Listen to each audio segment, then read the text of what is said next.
podcast. Poo SmooV, we back again. Yo. How you been, brother? How was your week? Well, we're live, so that's a good thing. Absolutely. With the way the world going on right now, Man.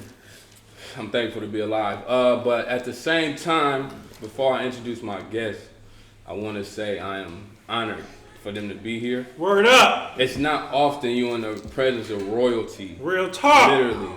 Black queens. Woo! Literally. Supreme queens. Okay? Supreme Queens. You know what I'm saying?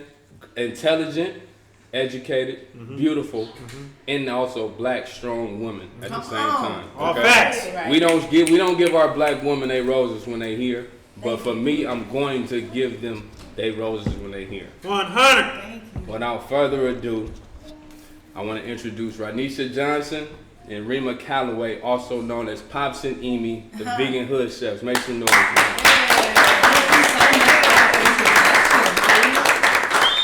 It's no thank you for me. It's a thank you to y'all, literally. I appreciate y'all. Like I said, it's an honor for y'all to be here.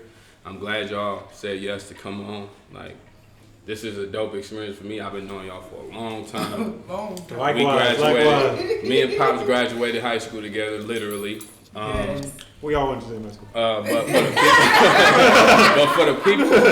But for the people who don't know y'all, just give me a little spiel about who y'all are personally. Then we'll get later into what you guys do business-wise and things like that. I can start. So my name is Ranisha Johnson, also known as Pops. I'm from Baby Hunters Point, born and raised. Shout out. Word up! Right, word.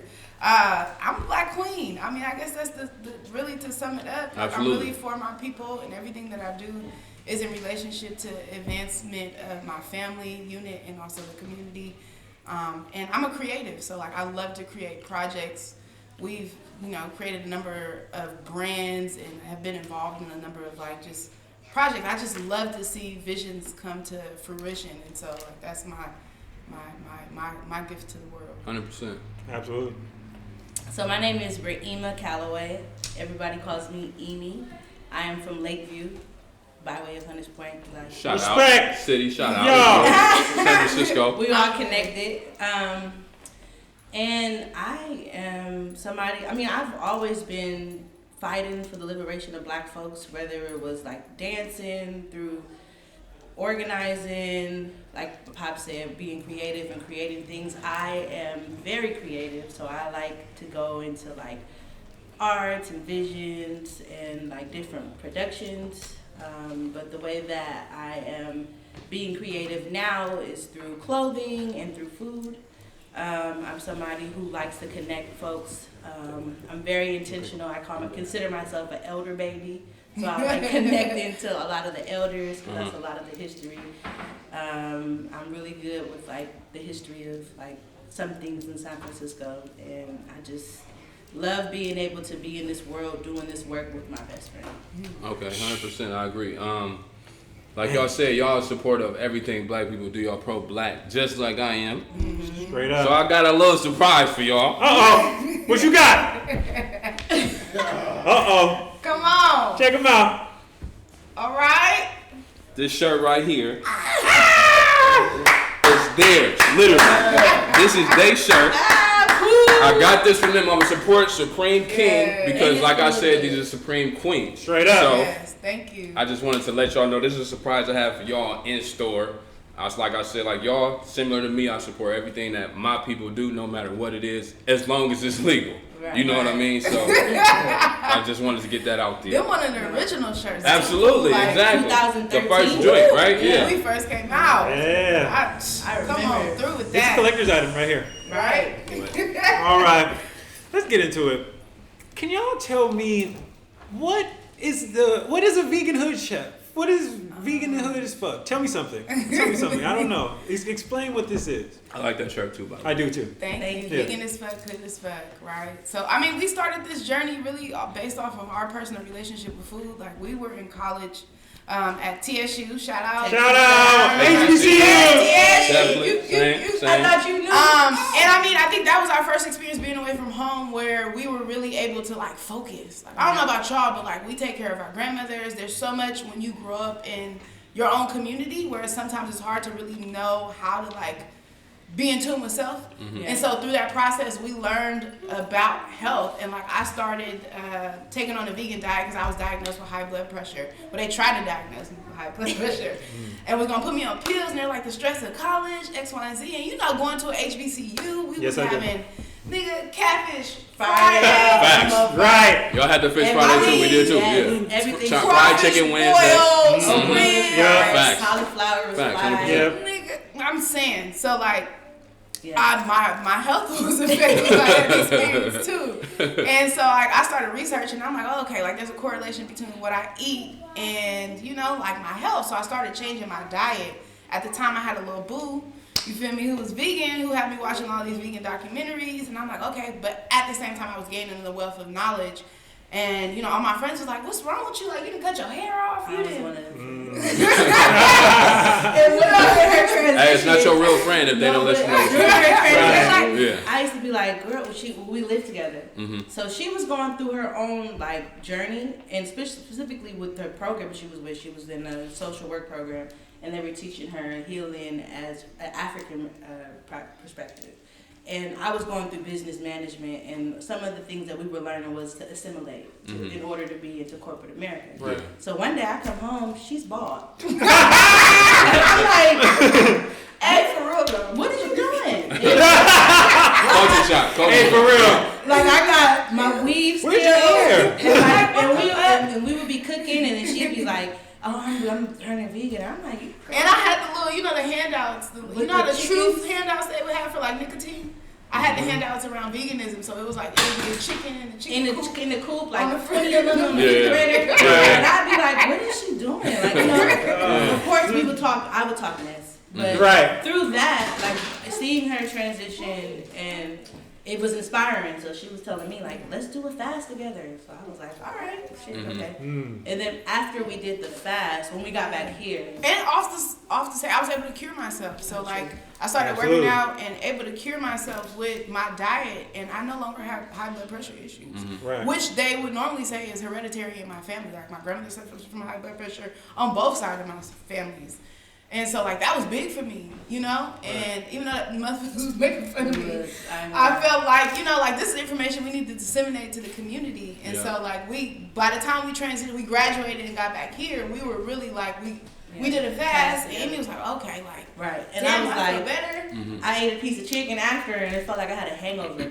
And I don't drink like that, so I was like, damn. So we started to like challenge each other, like through social media. What you eating today, Pops? Eat me what you got. I got water, juice, you know. So we used that as a way to like show our friends what we were doing, but also hold each other accountable. Absolutely. Yeah. And I think through the process, like we created a social media account called the Vegan Hood Chefs just to post recipes that we were doing. And then one of our friends, shout out to Breezy, the twerk goddess, she was hosting an event. Breezy. She was hosting an event where she needed a lecturer, and she had a lecturer, and she was also needed a chef. And she was like, I know y'all cook, and the chef backed up at the last minute. Can y'all put some shit together? Cause I know you cook. So we didn't I don't think our intention was for this to be a business. And so we did that event, and ever since then, it's really just been up. And I think, you know, we come from a community organizing background, and we felt like, you know, we all know growing up at Hunters Point, we got the McDonald's, we got the everything that's bad for you is at and we've always been taught that there are a lot of health issues in the Bayview, but nobody talks about how like that's linked to food justice or like the lack of access. And so we were able to also engage in work in our community organizing around that. And we were like, okay, well if the community needs this, let's turn it into a business. And it just took off from there. Yeah, we like to say the community chose us. And as community organizers, we got into this business. Well, not into this business, but early parts of our journey was around food justice. Okay. And, you know, in Bayview, Hunters Point, Lakeview, we know that the war is waged in Black folks in several ways, whether it's inter-community violence, whether it's criminalization, incarceration, police brutality, but 100%. Also, you said earlier, food desert. And so I was working with an organization called the Hill Zone through the Department of Public Health, and we were actually really looking at the stats of the communities. And what they did was they were like, this is the T-Zone. But unfortunately, the T-Zone was Hunters Point, all the areas where Black folks live. Predominantly Black, of course. Predominantly Black, right? And we learned that through that work that there was a Whole Foods produce market in Bayview that did not serve Bayview. So some of the work that I was doing earlier was going to these different stores and creating a relationship with the food market to offer healthy food produce. And through that, we were able to redevelop 3 corner stores in Bayview with the food gardens. Lee's Market, Kennedy's Market, and Ford's. And eventually the city was like, oh, the Bayview got it popping. Let's take it over. And they made it a citywide ordinance. But that was some of the early work of us and the Thirsty Youth Center and food gardens. Yeah, Black Synergy is everything, 100%. We got some deep sisters up in No, here. absolutely. Come on. Absolutely. Let's stop for a moment. Let's not regular, okay? I gotta give y'all flowers some more. It's some more. It's some more. Okay, go ahead. Absolutely, but like you guys are talking about, like you're serious about like your holistic practices and stuff like that, which are frowned upon pretty much, and a lot of people don't think that this stuff is helpful and beneficial to your life. Just kind of, I want y'all to just tell me or just try to elaborate on what y'all think, or say if I'm the normal person, which I am. I'm a chicken eater. I'm a steak eater. Pork in moderation. No. Tell us the benefits, or not just the benefits, but give us like kind of a breakdown of how. Because I've tried to do vegan. Yeah. And I just went cold turkey. Had a headache, and that's the wrong way to do it. But if y'all can, so it's a 2-part thing. Just tell us how, if I'm a person that consumes the wrong things right now, and pretty much is just what we're talking about. If I'm like I said, a chicken eater, steak eater, tell a listener to tell them like what's the benefits of becoming vegan, and then the process of becoming vegan. Yeah. I think the biggest thing is like, veganism, first of all, I will say, because veganism is hella popular now, and it's a lot of money being pumped into it, so people are like being like, just recognize that it's a process, Like it took me, I've been vegan for some years, but it took me a process in order to be able to get there. So you don't, go cold turkey if that works for you, but like, I feel like sometimes people in the vegan community who don't look like us be shaming people. Like especially folks from our community, when a lot of how we eat is hella traditional. Like we've been eating pork chops and ham hocks and all the shit because our grandmothers taught us that. And I think, like we want to approach it from a different lens. But I know your total life expectancy based on research will increase if you uphold a vegan diet. Like, I also believe that we know that 80% of African Americans from ages 18 to 49 are more likely to suffer from heart disease. And that's a statistic from the CDC, And so I think most of it is really like, how can you create a relationship with you? Be able to be aware of what your relationship to food is. Because we don't even talk about that. Like, let's just be eating. At all. You feel me? And sometimes we eat because we've experienced a lot of trauma, right? And so we overeat, or we eat because that's just what's in our community. And nobody talks to us to even think about what we're eating or why we're eating it, And I think that's the first step, honestly, that I would give to anybody, is just like, be aware of what your relationship to food is, and then make those adjustments based on where you see yourself in the future, So like for me, like I don't think it's a one-size-fits-all thing. If veganism doesn't work for you, that's fine. But there are also other ways that you can eat healthier. But I think that when you start with the basis of, like for me, like I need to eat a diet that's conducive to my lifestyle. So like I need to eat fruits and vegetables. Yeah, I know for me, like she said, the relationship to food is important. Yeah. When you are, for me, I was a chicken eater, and so it took me a while to transition. I'm not even gonna lie, I was a struggling. Shout out Chick-fil-A. Shout out the chicken as a whole animal, straight up. I was a struggling pescatarian for a while, and it was just because I knew, like when I was at home and I would smell the food, I was like, oh, I know what this smells like. Let me get this chicken. But when I would eat the chicken, it would make me feel sick. And so one thing about that is listening to your body. You have to really pay attention to your body, because your body tells you exactly what it is and what it needs. And also, when you are eating vegan, you can eat shit that is like chicken. Like we do a lot of jackfruit, and surprisingly, jackfruit tastes like chicken. Who you 100%. have chicken and waffles? 100%. But and then like I've been watching like documentaries like What's the Health, and they're saying like chicken is worse than smoking cigarettes. So it's like if you hey, if I'm gonna eat a piece of chicken, that's like smoking 12 backwoods. Like, you know what I'm saying? Like, so Making me question myself. I think it's like, and when you listen, like when you learn and do more research about the food, you start to learn things that you can eat that can supplement some of the stuff that you're doing. Like, Yeah. niggas is popping mollies for energy and all that stuff. You could pop some blueberries, which is a natural energizer, and be good. You know what I'm saying? Like, so there's things that you can do to supplement your lifestyle.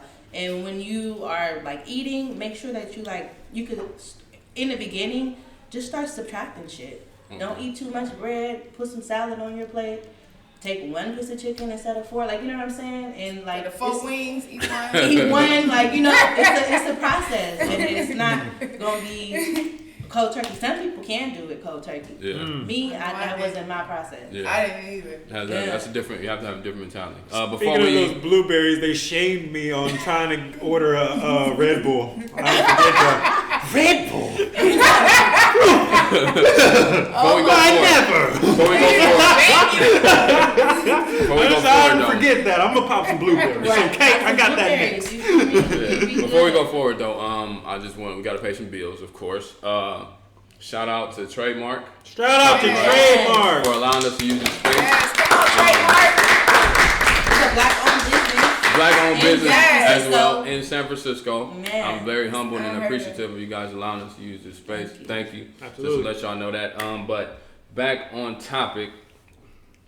So me and my guys, literally all my best friends, we have entered into the cannabis space. I don't know if you guys are smokers. Yes, no. You know I'm a smoker. Absolutely. Okay. So I want y'all to give me a story, or not. If y'all don't want to get too personal, you don't have to. But just give me a story of when you first got smoked, when the first time you smoked, if you remember, and then your highest moment that you can remember. Because I know that when you are high, you forget some things. So Highest moment? yeah, if y'all can. If you remember, if you don't remember, it's It was totally probably- understandable. Right? Your second highest moment, because that was highest. I can talk about it's a little bit embarrassing, but the first time I got high, I was in 12th grade. I mean, not 12th grade. Late boomer. No. you lying. I'm lying. Right. I was in middle school. I was in 7th grade. I was 12. Oh, okay. Okay. And I was going through a midlife crisis. Mm-hmm. I went to school after my sister, who used to beat up everybody. So when I got there, nobody was fucking with me. They was like, and it's different because I went to school in Daly City. Okay. So I'm from San Francisco, but my mom was like, "You're gonna go over there for Word up. better education or whatever." And I went there. I was miserable because nobody would be my friend. So the first time I got high, I was in Lakeview and I was sitting on the hill on Arch. I was high as fuck and I was crying. I had regret. Like, what the fuck with me? Because it's me good. It's remarkable. And they still talk about me to this day. Yeah. That was the first time. And for me, like, I don't remember the first time I got high because my family is a family of smokers. And I had my older brother who's transitioned. He used to sell weed. And Rest so in I peace. do know I Rest used in to steal weed from him. We used to roll And our house was kind of like the party house. So we used to have folks, come over and smoke. And I do remember one time when I got one of my friends high. We was high, and we used to have this like window out to where my bedroom was, and you can sit on top of the roof and kind of see over 3rd Street. Look at Ruben, like, and then we got I was around the corner.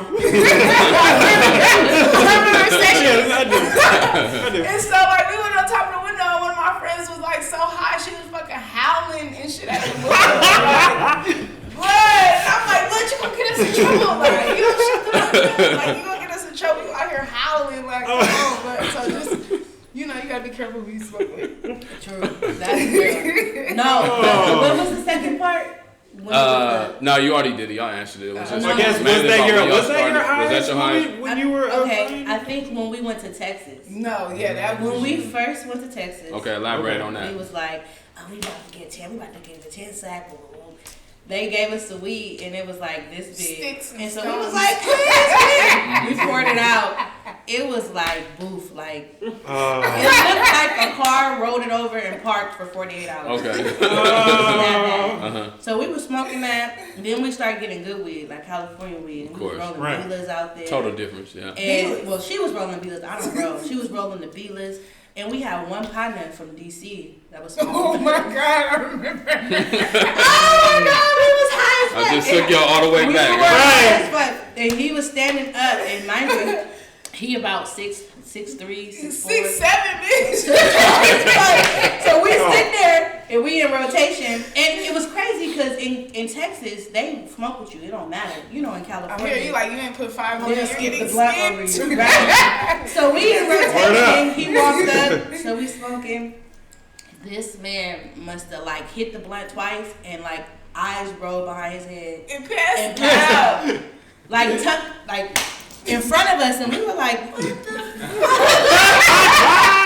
It was like hell nah, but you know in Texas you could go to jail for a long time for a fight set. For being high. So, for being high in general, so Different regulations. it Yeah. was different. But that was one of the highest moments. It was like, God damn, timber. Okay, so obviously y'all was telling me a little bit about. So y'all got started a little young. So just to kind of segue into some, change the light a little bit. Tell me a little bit about each of you guys' upbringing. Cause I'm more than sure it's similar to mine. Us being black men and women, Right. we grow up a certain way. It's not everything is not given. There's no silver spoon. Yeah. It's totally different. So just for the people, just kind of tell us your story. You don't have to get way too personal into it, but as much as y'all want to, allow us to understand. Right. Well, we both were, I want to speak for you, but we identify that kind of way, and I think our relationship is so strong because we both were raised by our grandmothers. And my Shout out grandmother, Grams. yes, shout out to Grams. Grams. Grams came from Lottie, Louisiana, similar to hers, and moved up here, and was a registered nurse and worked really hard to provide a foundation for me. My mother and my father took care of me earlier on, but my father was like a huge he was a drug dealer in the early 80s, and he transitioned due to that lifestyle.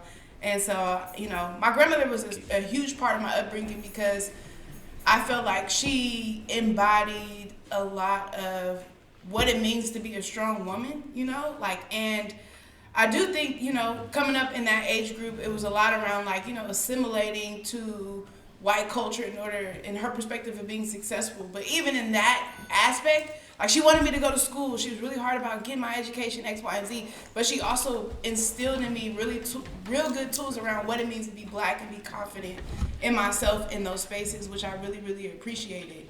And I think, it's one thing to be able to just navigate the world as a black woman, but it's another thing to be able to navigate the world as a black woman with confidence and reassurance of self. Yeah. And I don't think if I was raised by my grandmother or if she had those conversations with me, and same thing with my mom too. Even I talk about my mom. My mom struggled a little bit with alcoholism, but she was also very, very loving person.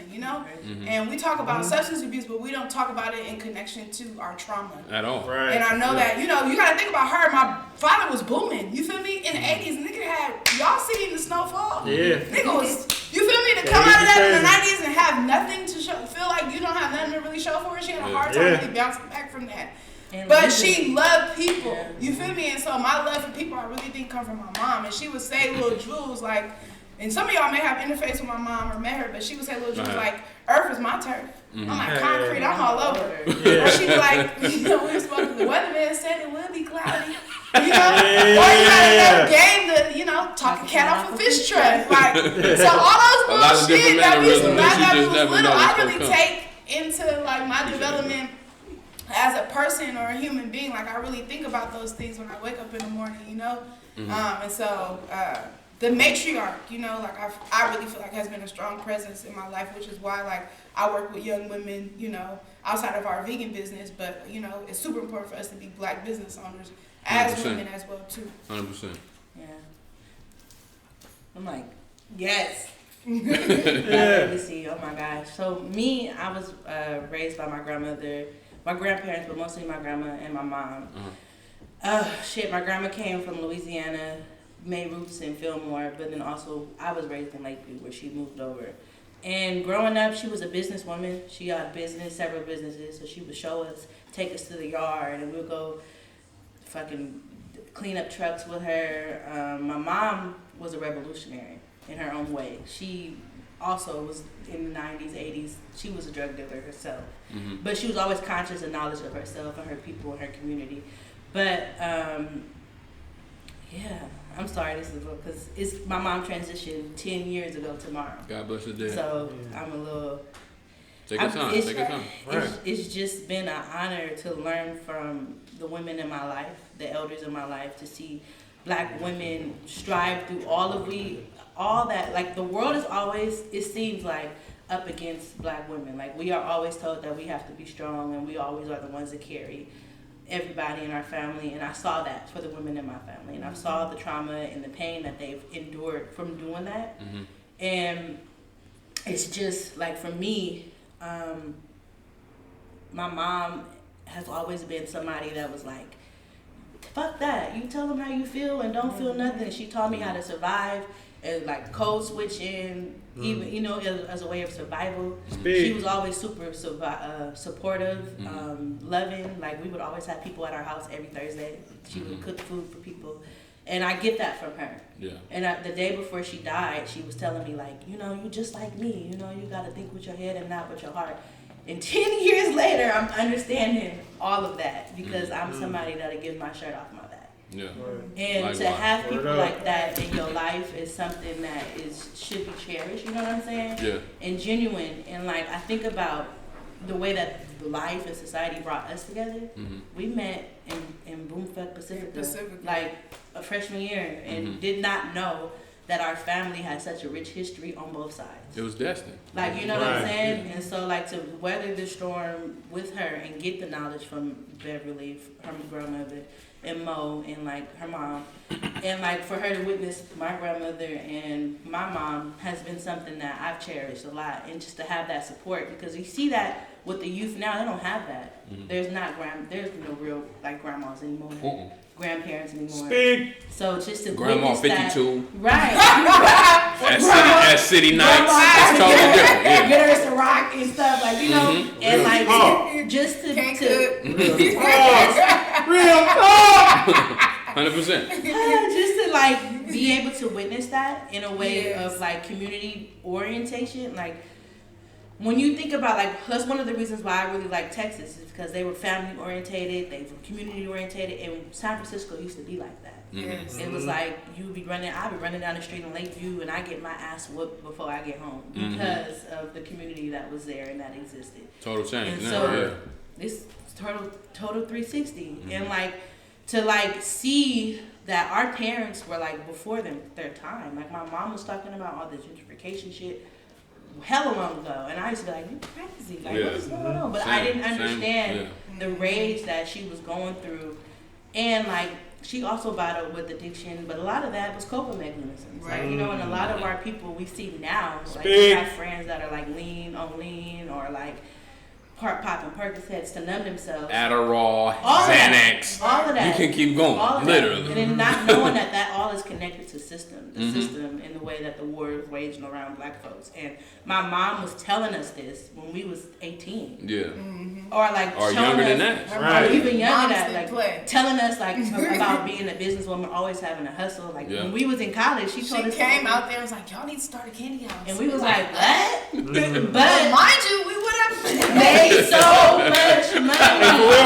Right? Think about that. On She was like, y'all bitches dumb as fuck. But like, that's what she so said. true. So And damn like, true. even now So we're like, damn, like, Yeah. you know. And so we carry that fire that is like we are like, our avenue is like we in a car. Like, in our life, we've been pushing, moving. The car done broke down. We didn't have elders and people come and fill our gas up, give us knowledge, hop in the car, ride with us. You know what I'm saying? And like, we were just talking about this today, not today, but like the other day. Like, we are now seeing the fruits of our labor, of the work that we have done in the community, of the family, the shoulders of the ancestors we stand on. Like, it's some powerful ass shit. And like, because of our own growth and our own journey, we've been able to tap into that and utilize it to get us where we need to go.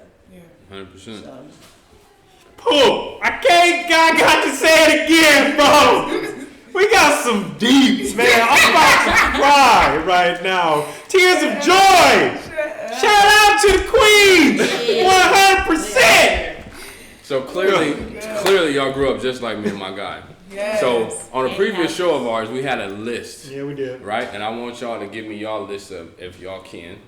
I think they list might have I changed. want y'all to give me y'all top 5 hood meals. That's what I'm saying. I'm talking about a meal that was made only in the section you was, because if you was to go with your white friends or a different ethnicity of friends, y'all had a good meal. For real. I mean, oodles and noodles. I mean, Peanut peanut butter and jelly was dinner. I mean, you know what I'm saying? Just give me Cinnamon y'all. toast. We have our own Cinnamon personal, toast. but y'all can give me y'all's if y'all like. Appreciate it, bro. Y'all can give me y'all's if y'all want to. I just want to hear y'all top 5 hood meals. So I know when I was little, I used to love going to Harbor to go to the Nacho House. 100%.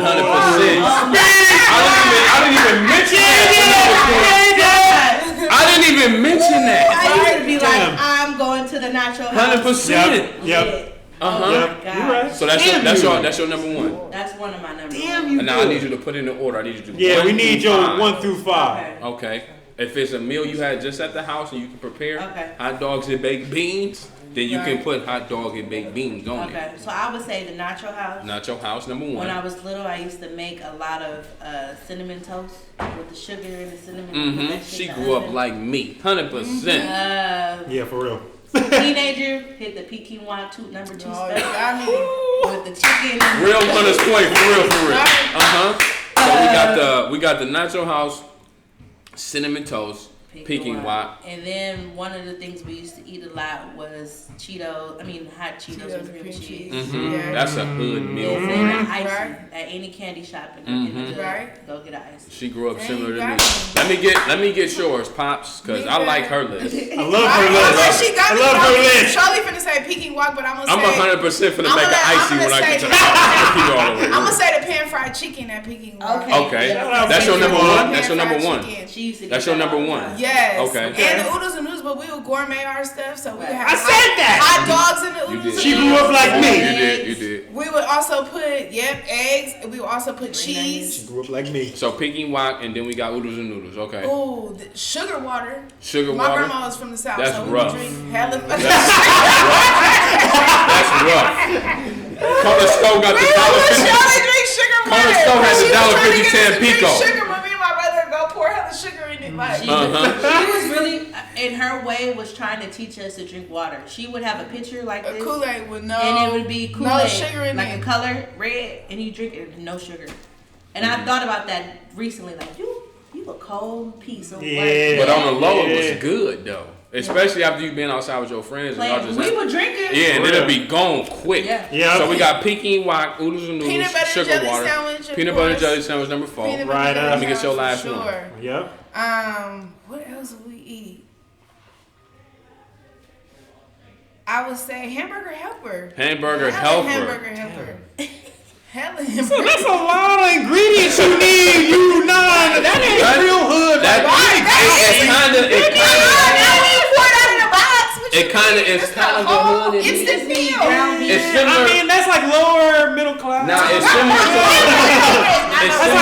That's like low part of the middle class. The If you noodles, talking, hamburger It's similar to our it's number 2 3. items, bro. Because our number 3 was spaghetti. So when your mama made spaghetti on Monday, 100% you was eating that Tuesday, Wednesday, Thursday. Word up. But think about that. All of that is in a box. Yeah. Spaghetti is even more expensive. 100%. You gotta get all the ingredients. Give us the hook and beach. And you don't even care about the spaghetti. I ain't gonna lie, we had, when we was in Texas and we had a hurricane, we lived off of spaghetti. Yeah. That whole 2 weeks Man, after. we was heating up chicken on a candle. Definitely. That's a struggle meal for sure. Yeah. A candle? I ain't never been through a hurricane, man.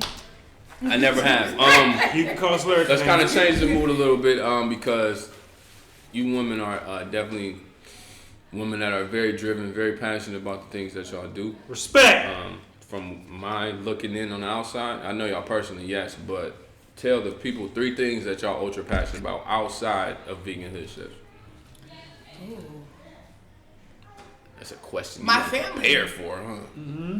I'm also super passionate about like things that bring me joy, because I think when you've grown up in a community that has so much trauma, like you almost feel shameful about engaging in shit that brings you joy. Yeah, right. Like, damn, I lost my homie, I did this. Like, should I be having fun right now or X, Y, and Z? Like to where like you need that. Like, you know, you need that in order to be sustainable. And then I would say the last thing that I'm super passionate about is like fitness and health. Y'all see me on my Instagram. I'm working out because that's the way that I like get it in. Release Like RoboCop. a lot of my, she's like, damn. Release a lot of my stress and my emotions. I also work with young people too. Like, you know, respect. So, Yeah. I'm passionate about my family. I'm passionate about black people in general. 100%. I made a pact to myself that I will not fight a black person Word up. unless I'm defending myself. Keep that same energy no Like, matter you what. know, I'm very intentional on that. And I am passionate about twerking. I'm a twerker. I know that. And Which camera? I ain't gonna lie. Which like, camera we on? Which camera we on? This one right here? on my Instagram, Her passions is totally different than what I thought that is. I You feel feel like, me? because trauma, like we hold trauma in our body in so many ways. And like dancing is a form of like African spirituality. I mean, practice. If you release a lot of like healing. it's cardio. It's workout, you fitness. But then it's also like for me reclaiming, because I've always been a bigger girl. And when I was a teenager, we was in super sick with it, but they always used to be like, you did it. And I used to not want to dance. But you'll still do your shit. But I would still do it. But like now I'm in this. This is me. I'm reclaiming myself for that 16-year-old girl that society was like, you shouldn't be doing all of that. Yeah. And also just like as a black woman, we always get shamed for twerking and owning our body. And I think that is something that we shouldn't be ashamed about. And our ancestors twerk. At all. And so for me, every year on my birthday, I do a twerk down. And that's my resilience practice. And Not a makes me happy. countdown, a twerk down. A twerk down. Talk And your when she shit. says Talk something heavy. Talk heavy. Making yourself feel good, like Yes. that is something that sharpens my resilience. I walk in there, I don't got no butt, 0 point negative, but I be fucking it up. Straight up. Facts. Y'all ain't seen You it. walking that motherfucker, you Twerk Nicki later. Minaj. I don't need I don't need none of that. I don't need Mm-hmm. none of that with the music and the beat drop for me to just keep going. I feel like if you can't twerk through your pain, like if I'm not twerking, if I don't have no videos, like it reminds me, on my birthday, if I don't have 7 days of like a twerk or something, I'm not in my practice. Okay. So what's going on, sis? Yep. And I think for me, it's my way to keep myself accountable to who I am, and then also doing it for other women who feel like they should be They're not in shamed control of their or own not bodies. shamed. Yes. I think that as a black, fat, plus size woman, you feel me? You gotta own that. And you gotta be able to go out there and do it. And that's what I do. And I don't play no games. When I do it. So when I go to Free the Cheeks, I be in there liberating my cheeks. Word up. Word up. Well, I'm gonna tell you right now, straight up. I don't care what nobody might think or what you're saying right now. 100% hear what you're saying, but you a beautiful woman. Size don't matter to a real man at the end of the day. Speak up. Period. If you're a real man, you don't care what she look like, how she built. If you love her, then you love her, no matter what that is at the end of the day. Respect. So I'm gonna give you, like he done already said, I'm gonna give you your flowers right here. You a beautiful black woman. You a beautiful black woman. I'm not gonna put it under the make it seem like y'all not. I'm gonna give you, like I said, I'm gonna give y'all flowers right here and appreciate y'all for who y'all are. And that's real. Because we get a lot of women get rid off. Like, oh, she twerking. She And I think especially and that's not true. here in California too, like, you know, it was a different level that we experienced down south, and I think all of that has even to do on with, like, platonic relationships. yes, Yeah. self-hate, you know. So like, I we appreciate that shit. Let me give y'all another question before my guy comes in. Tell me whether you guys would rather be loved or feared.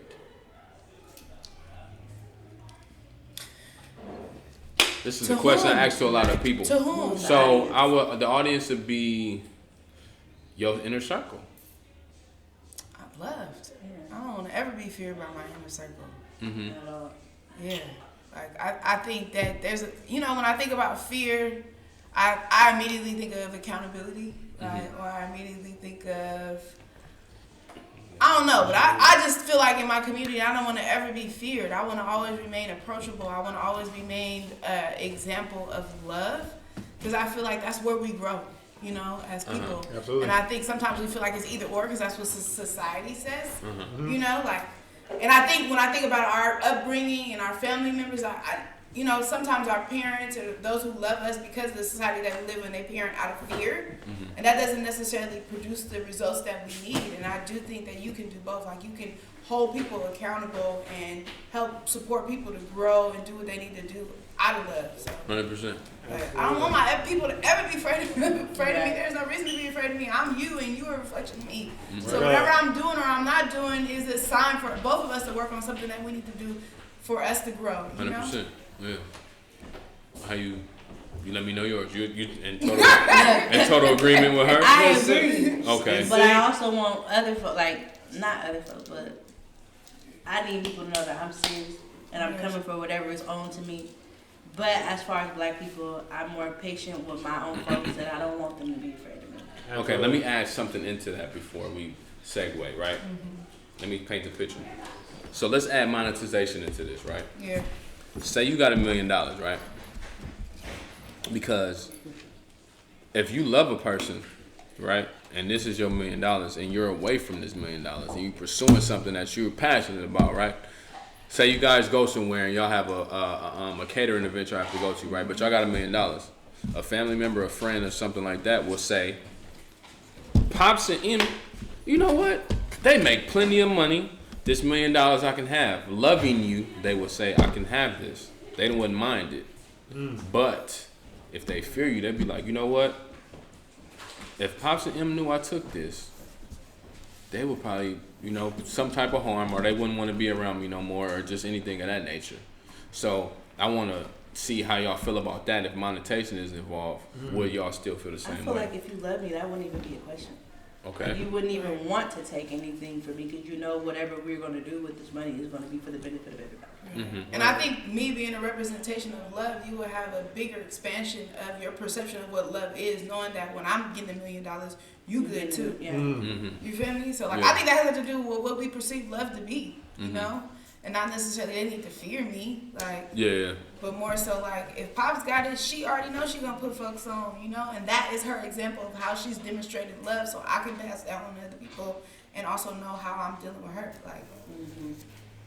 And that's for people in our immediate circle. But I do think, you know, I don't know, what comes up for me is I think about Nipsey, you know, and somebody who was R.I.P. right, like, That shit still fucking me. in the level of Most where he was giving back to the influential, for sure. community, Him and and the Pop, argument was around like him needing to protect himself, right? But I still think at the end of the day, he may not be here in the flesh, but his legacy of what he left for, or what it looks like in our community and shifting culture, has transformed on to where, like, the more if we uphold that, the more we can change the way that people, you know, engage in love or look at it. I agree 100%. Let's switch it up. These sisters so deep, man. God, I can't. I gotta just, every stop of the way, I gotta give you flowers. Here a flower. Here's another flower. Here's another flower. What kind of flowers? Though? Sunflowers. Sunflowers, you know. No orchids? Come on, man. I gotta get tulips. You need flowers and stuff still. Hey, you know what? I'm gonna give him a coronation. The pink one, though. though. The red one is too normal. It depends on what the florist got, though. Okay. You know, it depends on the day, honestly. Because I'm gonna go with what the professional We need says, sunflowers. honestly. And I'm going to tell you why. Why? Because with sunflowers, they absorb toxins out of the ground. Okay. So that's what we exemplify. All right. They feed you. And they always radiant and looking towards the sun. They looking better for a new day. But at the same time, them stinging ass bees, Hey! they be all around that motherfucker.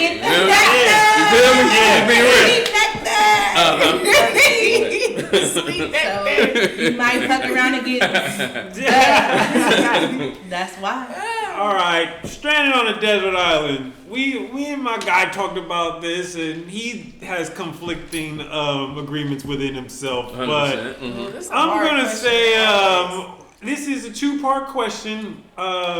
Top 3 movies, top 3 albums on a stranded island.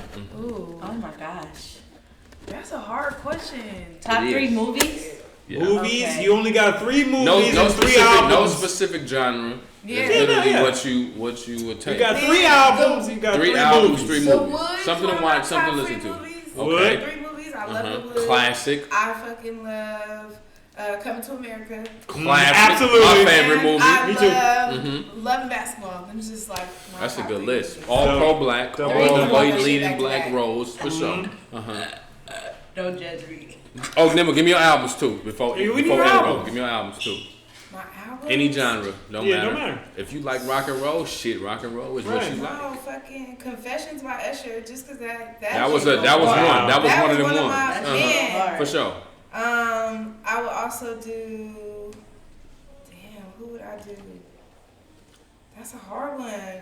Big Crit? Maybe? No. I'm like, that's not the whole album though. That's why I'm like the whole album. I gotta think about it. You can say Big Crit Come on. greatest hits if you want to just Okay. do. You can Okay. use that as an They album. get it stranded. They say take 3 So albums. Crit You got greatest hits? Confessions? Yes, and then I Greatest like hits? jazz too. So I fucks with my brain, Little Brown Book by Duke Ellington. Classic. That's my like. You got an old soul get my like shit me. together, You got an so- old soul like me. Yes. Let me get yours, you know.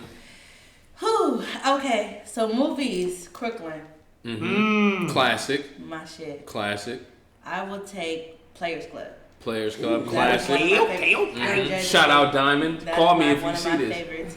And the 5 Heartbeats. Classic. That For was sure. Singing all that. Classic. That's your shit. Okay, and albums, I'm a Mariah Carey fan. So, Christmas. Put that Which shit one? out. Which album? Emancipation of Mimi. Okay. Okay. Oh, she recent. Christmas She album recent. too. Recent. That's- I that's was right. gonna say, I'm Don't stop. Okay. Christmas music when it comes I'm lit. Okay, For real. Motown, so Christmas. That's it. I would do Motown Greatest Hits, one of my albums, and I'm like, who else would I play? I don't know. I'm really, my Just soul R&B. is like R&B, Remember? 90s R&B. So if there was like a compilation of all of those. Infomercials that Nah, used to you're come not on, getting be away like, with that. We hey, need a hey, specific. hey, We need a specific artist. I can give you not an album, one. I though. can give you one Like, artist, I can't get and you that. just take their greatest hits. You can do one artist's greatest hits. Yeah, no, yeah, greatest no hits. compilation. We can't have 10 different motherfuckers Yeah, no. on one thing. Y'all hating. 100%. Great. Okay. I would say Escape.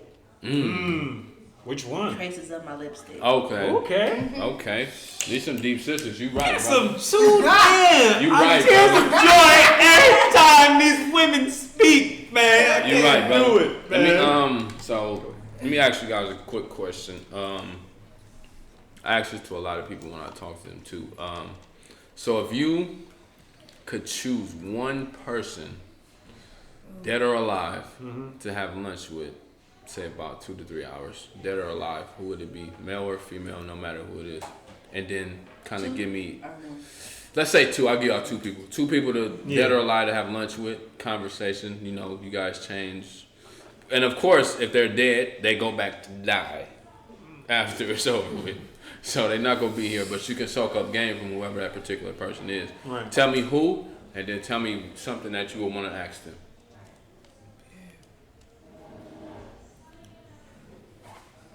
See, this is why I told you I like this question. I know, You be man. Yeah, true. Because you admire a lot of people. Yeah, I know. You know what I'm saying? And then you celebrities really and thinking stuff like back that. and what would y'all then you talk start about? Thinking, and then 2 you start thinking hours. like, I might want to talk to Harriet, but at the same time, I might want to talk to Rosa. I might wanna But talk at the to same W.E. time, I want Du to talk to W.E. Du Bois. I might want to talk to George Washington Carver. I might want to. Let me stop. Hey, Let me stop. but especially with people that's living right now, who says you might not meet them later? You know, because Exactly. who knows? You know? right. You right. You right, bro. You Can we right. have 3? Three is good. You want to do 3? Three's good. Okay, 3 is good. So the first person I would talk to is my mom. But you got to pay for this. You got to pay. You For gotta this. pay for it. How much? You're Okay. paying I mean, for it's the on dinner. you. You're paying for the lunch. I'm good. Okay, I'm just Okay, making sure. okay. You're paying for it. You good? Okay. All right. So your mom. We don't go to the garden and I'm gonna cook you some food. Okay, your mom. I would talk to my mom, and I would just let her affirm her and all the shit and understand. I understand what you. I get it, sis. We here now. The second person, I would talk to Harriet because I want to know. I want to know how she dealt with some of the folks that wasn't ready to go. Because Right. I heard she was like, "Hey, you ain't gonna make it, and if I gotta take you out, Right. And I mean, I feel like that in this way, like we have a lot of black folks, or like not a lot of black folks, but like a lot of the rhetoric or like images we do see of black people selling us out. Mm-hmm. And so how did she deal with that as a black woman in the moment and doing all of this great things that she did? Mm-hmm. And then the other person I would talk to Nipsey, because I want to know how we buy the Respect. block. Let's buy the block. Let me know. Put me on, bro. Like I still cry over losing Nip, but like I want to know. I want to be able to sit and have that conversation with her. That'll be a beautiful lunch for sure. Man. Right. Damn. I would also say I would talk to my father. My father was a business entrepreneur. He was also engaging in like computer technology as well too. But I would just talk to him around like his life. I didn't get a chance to really be in. Mm-hmm. You know, like he transitioned when I was at a really young age, and so I would want to know more about like who he is and what he stands for rather than hearing from other people. Mm-hmm. Second person, I would also say Nipsey as well too, because he had a whole like strategic plan around how to create generational wealth for Mm-hmm. folks in the community. And 100%. so like I would like community economic plans around like getting funding for the building, the whole parking lot where his whole, you know, his store was. And so like I think there's opportunities like that in the Bayview. Mm-hmm. So I would ask him around like how to get specific funding for that in Bayview, because I'm like, we need to buy back the block in Bayview. 100%. And then my last person, Nina Simone. Yeah. Beautiful. I know it. And I fucks with Nina, you know, I got Beautiful. my Nina Simone tattoo. And I fucks Beautiful. with her because I feel like when I think about her, her spirit was really affected by the movement. I'm Definitely. a hella emotional person. Definitely. And so I would want to connect with her around talking just about like, how do you manage, you know, like this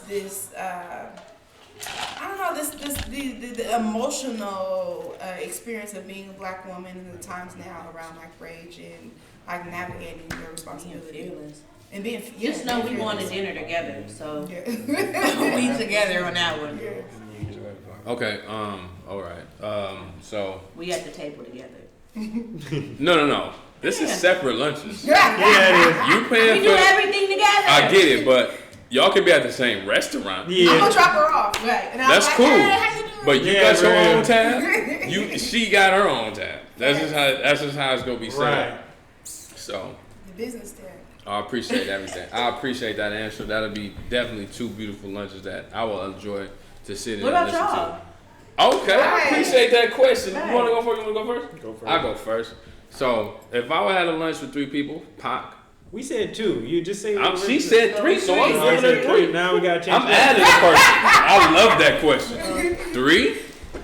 I'm going Pac first because I'm a Pac fan. I listen to a lot of his music. One of the most influential people ever. the Literally, world. everybody across the world. Literally, Yes. a lot of people after artists. Nobody, no matter who it is you speak to, if they ask you a question, say who is most influential, or tell me your top 5 most influential people. Pac is top 3, no matter the race. Literally, like he taught us so much different stuff, and he was looked at as this bad person, this thug, this inhumane individual, when he was really putting life into our culture. You know what I'm saying? He was Right. trying to push the culture forward, but they tried to play him out to be the total opposite of what he actually was. Right. So Pac would be 1 for sure. 2 would be Obama, because just the fact that he got to a point where no one that looks like us has ever been. Man. Even though he's a 50%, different. He's a mixed breed, so to say. He reached a plateau that none of us that look like us has ever reached. You know what I mean? So I want to just soak up game and just what he went through, how it was just being there, just like, because at the end of the day, we in a racist society where people look at us a certain way. I'm pretty sure he got death threats. When he was in office, it was bullets on near his window, near the Oval Office. You know what I'm saying? Yeah. Like, that's on display of whatever you look at. And then, so Pac, Obama, and then I love to add a woman into it. I want to put Madam C.J. Walker. Madam C.J. is the first black boss. You know what I'm saying? I want to say what I want to talk to her. Like, what vision did you get to want to pursue what you pursue? Like, a lot of times, in today's society, women are like kind of at the forefront of pursuing a lot of things. I applaud a lot of women in general, not just black women, but that the fact that y'all go out and make something of yourself and be independent. But she did it at a time where, you know, the women's suffrage times and a lot of things. Black women couldn't really do anything. You couldn't vote. You couldn't, like, you were told to be in the house and be just a person that just stayed at home and just took care of the family and stuff like that. But she did the opposite. I'm going to make something and create a general wealth for my family. She had the mentality totally different from what we get and how we brought up. You know what I'm saying? So I respect her 100%. I read her excerpt of how her upbringing was and what she did. I read that, but just have a conversation and sit down with her, Obama and Pac would be super dope for me. I'm definitely paying for it. I don't know if they seafood lovers, but we going to crustacean. I want some garlic noodles. That's just what it's gonna be, and it's gonna be dope. Right. She right, but going to get definitely. I'm definitely going to the vegan hood show tomorrow. I don't know what this is talking about. give them. They just I saw a meme when it was like Madam C.J. Walker became a millionaire during the Spanish flu. Wow. Which is similar to the coronavirus. Right. Mm-hmm. And so I'm like, that's us. That's crazy. Right. That's crazy. Word up. What's your list, bro? My list first was Malcolm X. Yes. He lived a complex, and he had his own personal evolution. He was red first, and then he was with the nation, and then he matured to the person that he was, which they tend to forget that he went to the Mecca, and he talked more holistic about humanitarianism and everything like that. Mm-hmm. So, and he was a social person. Muhammad Ali was his best friend, so he wasn't like a square kind of guy. So that was one. Second was Nipsey Hussle, of course. We just keep on singing his praises over and over again. Not even just a black man, just a good human being, just an individual, just uplifting his community, and that's what I'm about. Mm-hmm. Third person, I'm gonna add Tupac to that list. I'm definitely gonna. He is the culture. I got about 2 quotes of Tupac on my body right now. So I gotta definitely say that. I agree with you. 100%. So we gonna play a quick game.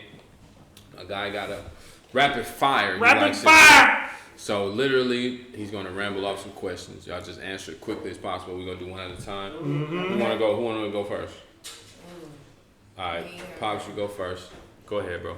Favorite athlete? LeBron James. Go-to movie? Crooklyn. Go-to meal? Beans and rice. Oodles and noodles, chicken or beef? Chicken. Shout out. Okay. I told you that's the best. I said beef. I'm a beef guy. I'm sorry. It's just put some Tabasco in it with an egg. That's the best one. Maybe. Hey, anyway, I'll divert. Mm-hmm. Favorite athlete? I don't watch that. Any of them? I'm a bandrider. What is it called? Bandwagon. Bandwagon. Kaepernick. Okay. All right. Go-to movie.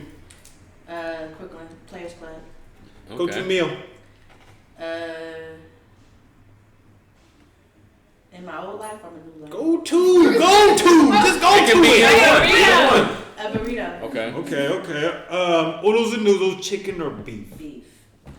My girl over there, I'm trying to tell you, we still 50-50. Straight up. At the moment, yeah. I had a question I want to ask y'all for sure, because similar to me, y'all pro-black. Y'all definitely deep into the community. It's definitely a question I like to ask people that protest and things of that nature. So my question is, and you can go as far deep into it as you want, is, so what challenges do you think the next generation will have growing up, and what advice can you give to them from the lessons you've learned? That's a good question. That's a really good question. Ooh. I think the biggest challenge is honestly having a congruent agenda. Because most folks would be like, oh, black people don't get along. I think that's bullshit. I think we do. I think we need more avenues that support us to be able to converse and talk about what we need, whatever, you know, like we need more spaces. And we see that right now with the uprising, right? Like people are coming together, social media's allowed us to share information, but I think we need to be able to come together with a like congruent platform around like what Black people need in all different introspects of our identity, right? Yeah. There's Black queer folks, there's trans folks, there's Black men that have needs, there's Black women that have needs, you know? But like we are all protesting on different ways that the war is waged against us, but there's no like clear, concise agenda for us, you know? And like I think we need some congruency around like who we are and what we're fighting for. Outside of that, I'll also say like not being fearful, you know?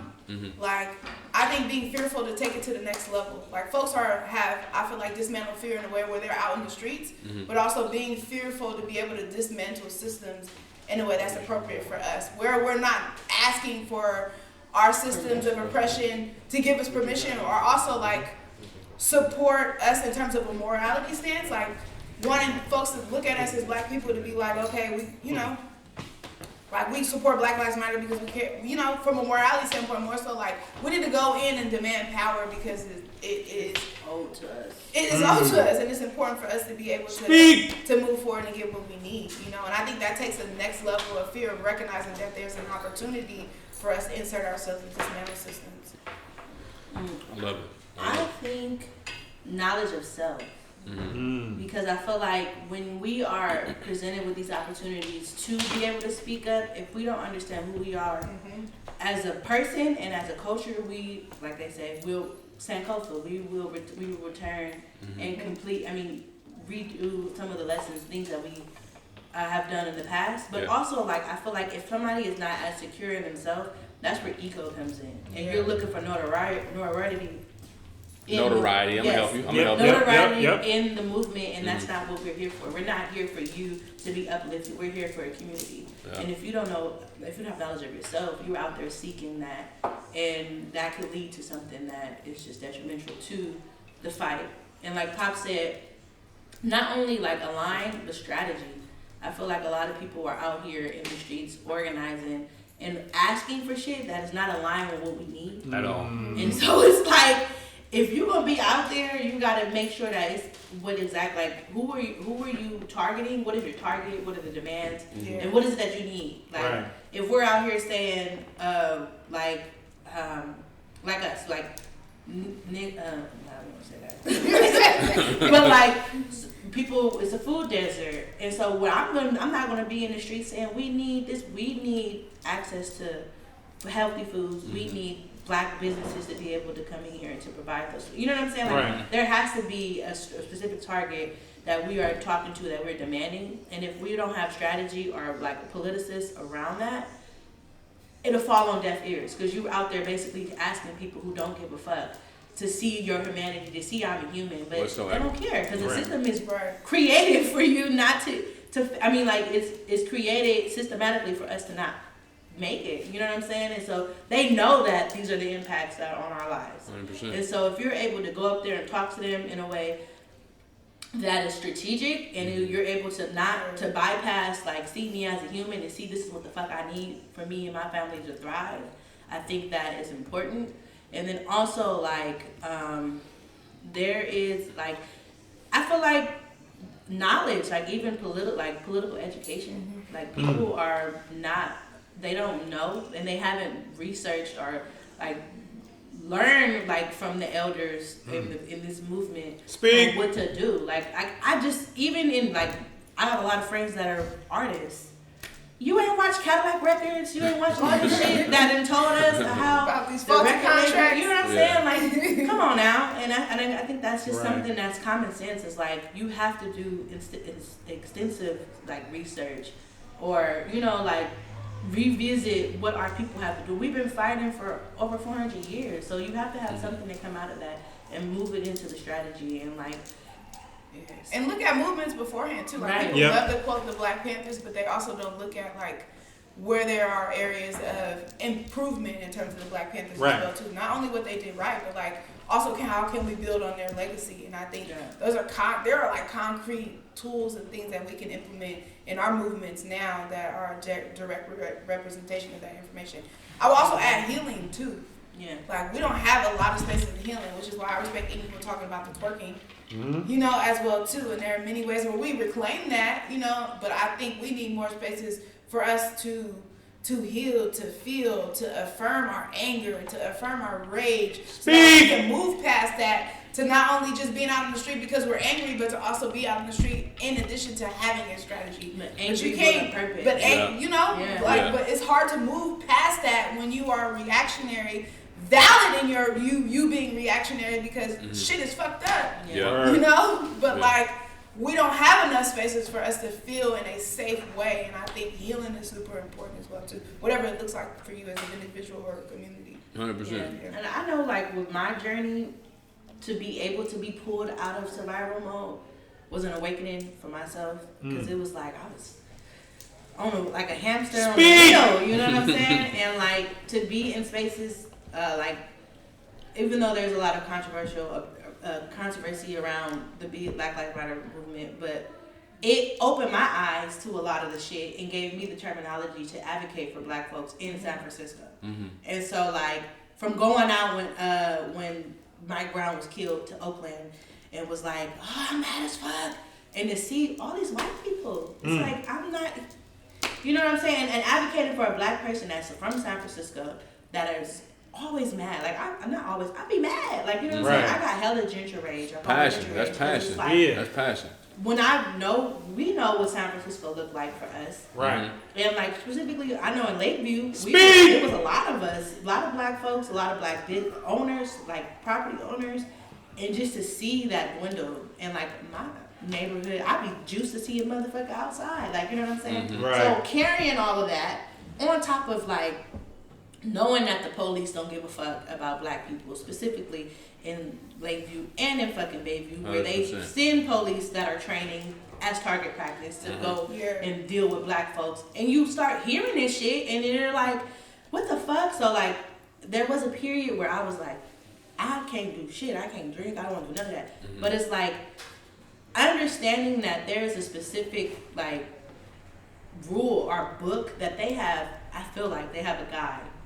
And they're going off of it in the ways that we are, like every aspect, whether I have a house where I can eat good, whether I'm getting stopped by the police, like there's so many things that Black people face in San Francisco, and it's been going on for years. Like there was a documentary called "Take This Hammer" that was by James Baldwin, and he came in San Francisco in the '60s. Yeah. And the man was like, "San Francisco, let me tell you about San Francisco. They might not be beating it. This is not what he said exactly, but they might not be beating their ass like they are in the South. But out here in San Francisco, they fucking us with that pen, brother. And when you think about that, San Francisco was so not avert. Like racism is like you don't see it. Yeah. But the motherfuckers is behind closed doors fucking you. Yeah, but marching what you talking about Black Lives Matter, but then still upholding their privilege behind your back. So totally different. And then I would also add too the last thing, because I know I want to wrap up, but like hope. And I think hope comes from not just political education, but we also need to study movements around where we've won. Like there's so much in our media images around where we're losing. Like I love Queen and Slim, but I'm like, why they didn't make it? Right. You feel me? That's what I said. We know Asada made it, and there are examples in our history that are not just a representation of our trauma, but also movements of people, like even in the city where we've had successes of like dismantling the system. Like right now people are calling for dismantling SFPUD or dismantling their funding. And folks are like, oh, if we don't call the police, what we gonna do? But if you think about Black folks, when have we ever relied on the police? Exactly. But that is due to the lack of education or connection around like understanding like movements around where people have policed themselves or envisioning other ways or opportunities to convene in community. So not just political education around our trauma or like the way in the war that is waged against Black folks, but the way that we also win too. I feel like it's super important too. Like we need to study that shit. For real. And also with that, hey, touch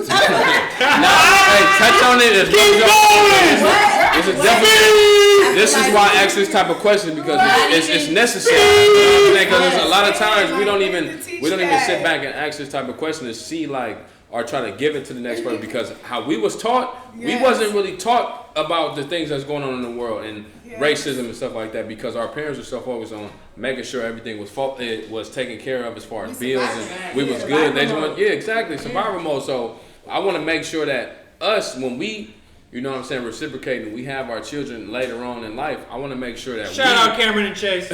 I want to make sure that we are giving this game to our kids later on in life, because at the end of the day, yes, it's a small amount of percentage of change that's going on in the world today, but it's not going to be to where we want it to be, because right now it's still someone passed, or George Floyd passed, but it's still other people that's going through racism.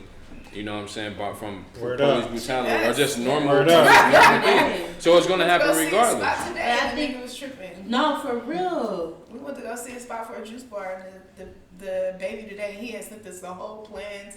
Hella excited for email. He pulled up and see when he was black and sat in the car for like 5 minutes. Wow, And told us to come there at 7:30 in the morning. wow. Like, Wow. just the, like, hmm okay, sorry. Yeah, but I feel like we have to recognize that. And I feel like growing up, because of who my mom and like who we were surrounded by, they showed us like, this is what you need to pay attention to.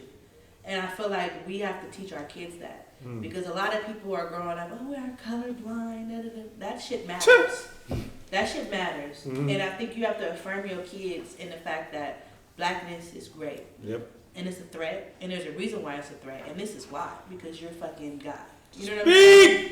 And so, like, what Pops was saying, like, envisioning, we have to envision life outside of all of this. 100%. We've been in spaces and they're like, well, if you didn't have to talk about racism, colorism, what would you be doing? hmm Yeah, exactly. What the fuck? What would I be doing? You know what I'm saying? Right. And I think that when we get to where the mountaintop, I guess to say that, what is it gonna look like? Yeah. And I think we should have those conversations as a community, as a collective, Absolutely. of like, what do we envision life for ourselves? Mhm. Even within the system, how it is now, but when we dismantle this shit, hmm what does it look like? 100%. Pooh, No. I gotta keep telling you, man. What's going on? Gosh, dude. These queens up in here, man! God! I shed about 4 tears right now, man! Straight up! Okay, so we got, I think, maybe three questions probably before we get out of here. Another question I want to ask y'all, if you can give me a nice answer, Queens. Would you guys rather gain the world, lose your soul, Hell or no. gain your soul, lose the world? My And soul. also lose the world. Tell me Way why. important. Tell me why. I just, shit. I mean, I feel like, why would I want to gain? I don't even know. I just know that my soul is, like, I am who I am, and I have, the world is bullshit, honestly, and I don't want that shit. No, you can have it. I keep me, myself, and my sanity, and, like, the clarity that I have for my people, because if I feel like if I gain the world, I'm inheriting some other shit that I have no control over. Exactly. And it's like, in this moment, my soul, I have the direction and the vision for what I want for myself. 100%. And I would rather be able to fulfill those steps and goals that I've set for myself than to just gain everything and be cool with it and not be able to manage that. 100%. Yeah. Short answer for me, your soul, for me, I'm a spiritual person, your soul lives on, right? Like, Yeah. and I want my community and my people to continuously be able to tap into that to further, like, whatever our agendas are and to connect, and I think whatever you gain in the world is temporary. Like, you don't bring that shit with you when you go on the ground. Exactly. Right. What I have, been able to influence my community around like integrity, right? Like, that reminds me of a soul fueler, right? Or love is a soul fueler. Like, that is something that transfers for generations. 100%.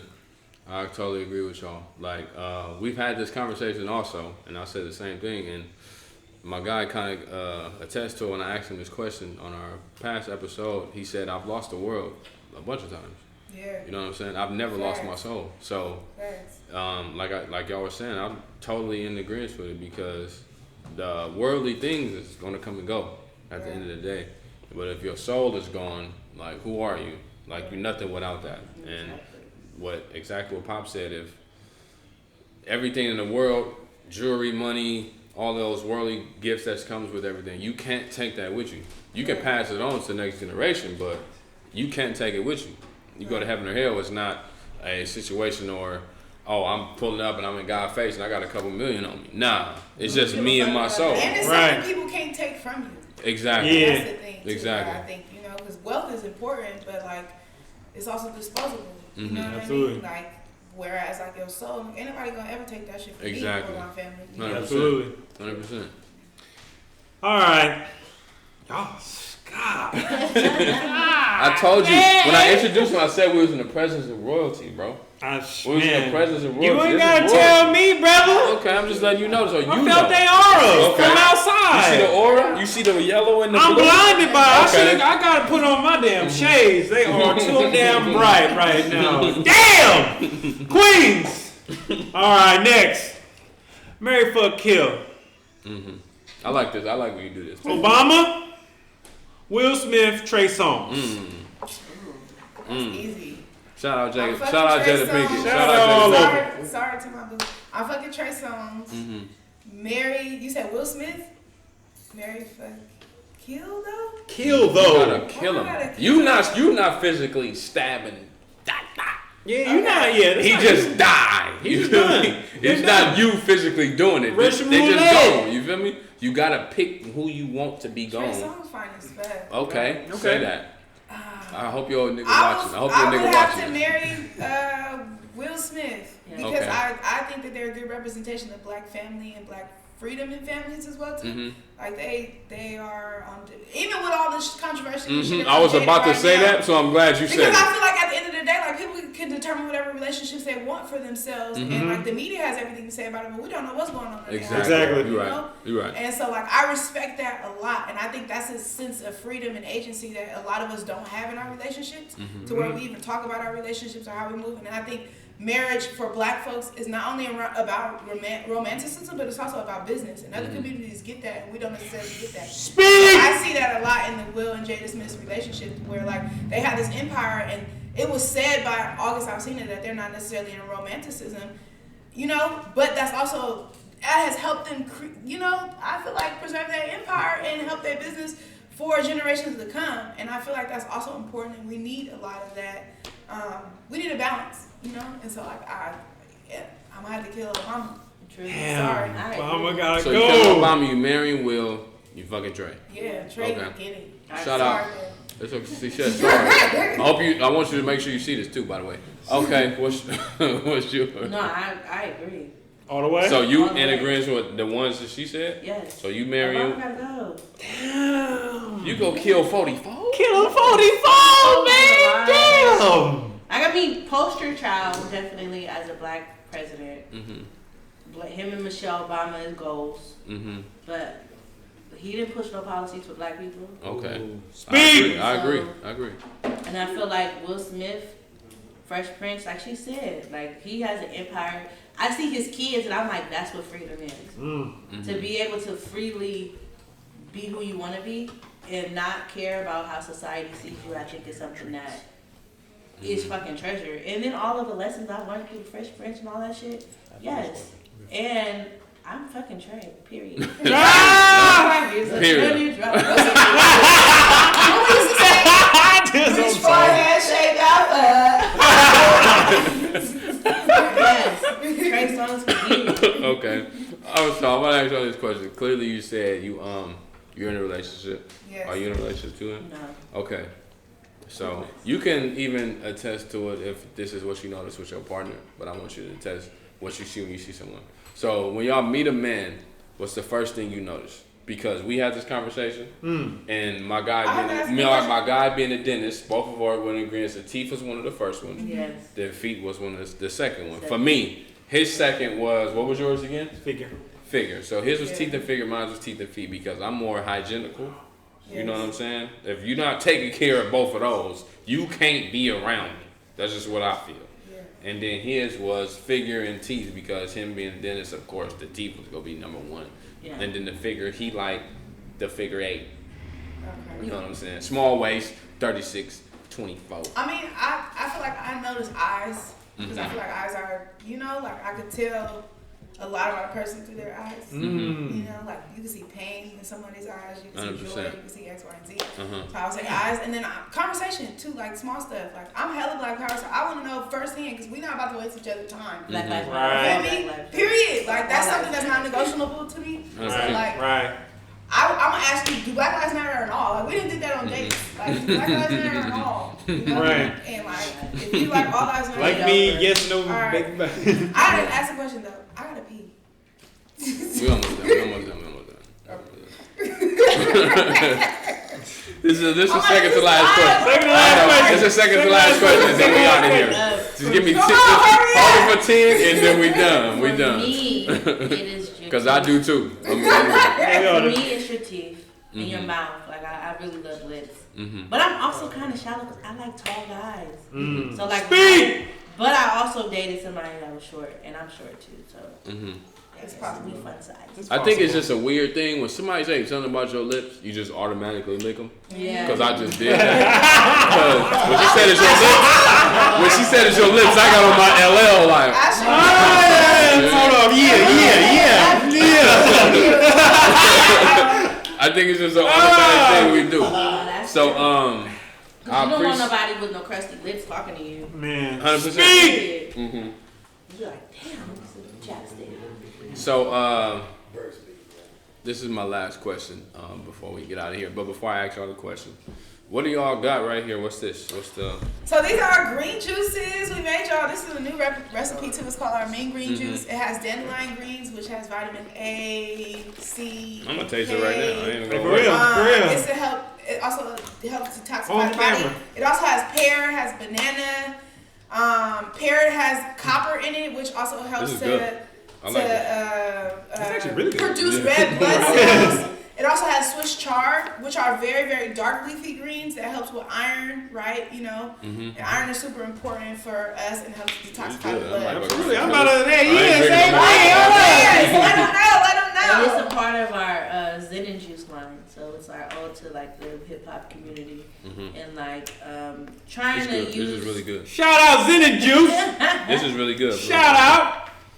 I'm gonna save this. So we have a line of different things. We have It's gonna be gone by the time. This ain't gonna make it to my car. And I've been juicing. That's why I gotta pee, y'all. No, that's good. Understandable. I like that. End this out. Our final question for today is: we ask all our guests, what is your why? Ooh. My why is my ode to my ancestors. Like our ancestors have,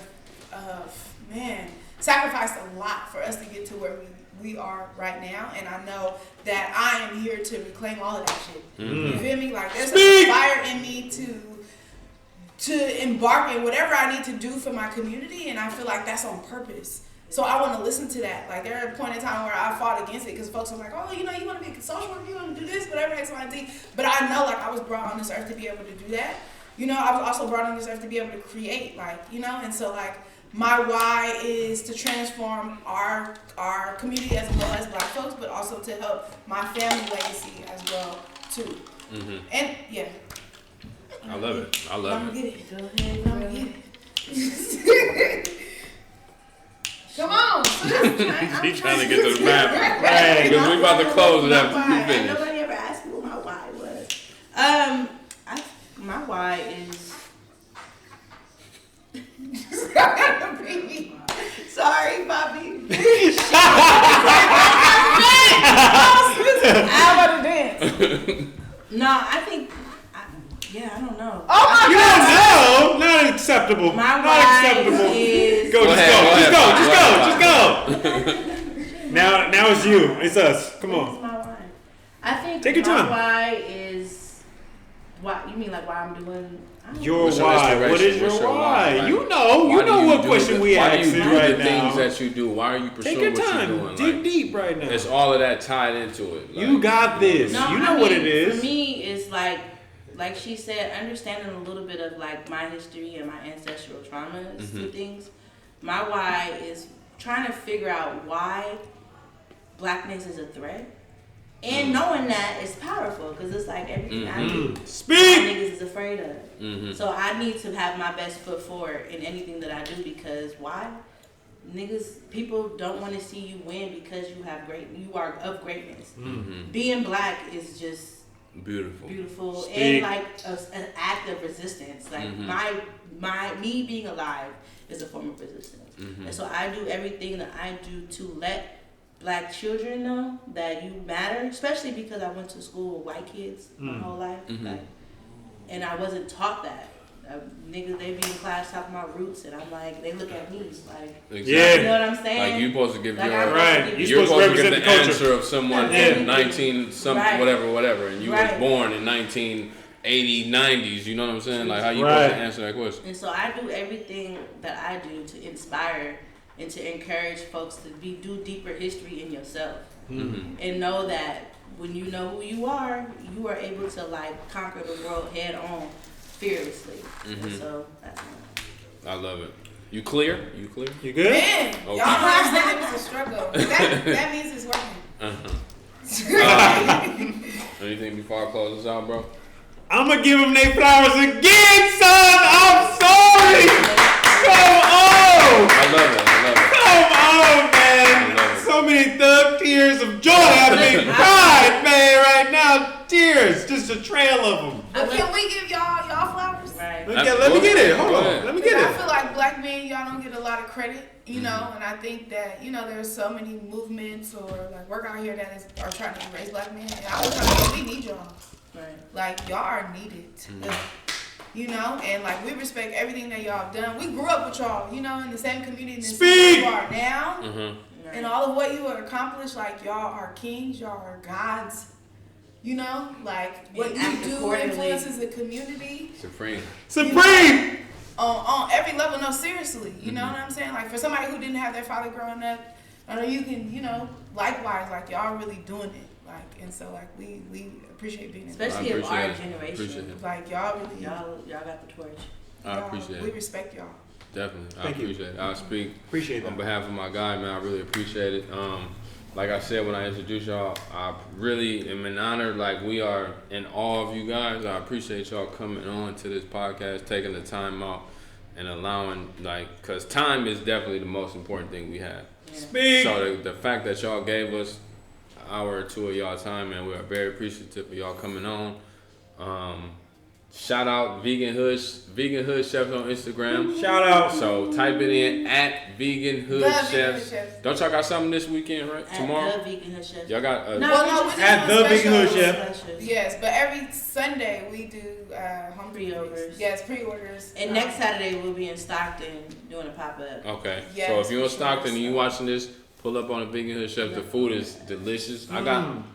If they ever serve that Henny syrup, I definitely recommend it. Just letting y'all know. But like I said, man, on behalf of SmooV, I'm Poo, man. I appreciate y'all coming on. Word up. Thank y'all again for coming. We definitely would love for y'all to come back later on. Maybe a couple months from now, just to see what y'all progress is and see what y'all doing, because I know you women, you queens are definitely gonna, you know, exceed whatever y'all goals are. I already know for sure, because Speak. every time y'all do something better after that. Every time, literally. Thank you. So, like I said, on behalf of Poo SmooV, this is the end of the New Essentials podcast, bro. Good show today, brother. Good show, man. Good I'm show. loving Yeah. that. I know. Can we get one? What? Y'all have. Bro. Oh, Show, man. This is hey, I got this from the rally from Extreme Give Back. Shout out, make Hunters Point great again. That's lit. Shout out. Right? So, Got but yeah, Raymond? yeah. Yes. I think that's where you got it from, right? yeah. By the way, thank you to Trademark. Trademark, for allowing shout us to out. Use the space again. Shout out. That business is Thank you not for the enough. cameraman who came in and gave us our time to allow us to, record everything that they did. I appreciate y'all Shout out. again, and then thank y'all again. We up out of here, man. Appreciate it. We up out of here. Felony record, my misdemeanor record. That's right. But don't judge me.